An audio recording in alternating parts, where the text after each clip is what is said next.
Hey guys, Eric here, River Valley Marine. Hey, coming at you today, showing you this Yamaha GP HO 1900.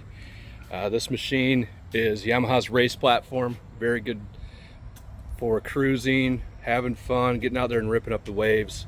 Very aggressive sponsons down here on the unit to make this thing carve through the water. It's got Yamaha's 1.9 liter naturally aspirated motor in it. It's making 200 horse. Rear boarding step.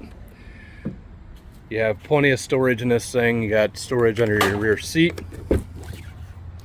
This opens up and then you have some semi dry storage in there.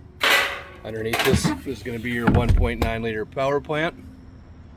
Like I said, 200 horse in that thing. Makes this thing run really fast. No superchargers or power adders on this thing. Very reliable machine. Storage in your glove box for any of your personal items.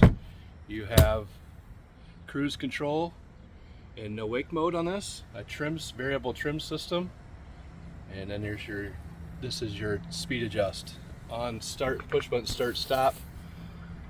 You also have storage in the front of this for any gear that you might have with you for the day. Like I said, very fun machine to ride. Super stable, even for a smaller machine. This is the last unit we have here of this color and this year model. Come on down today and check it out.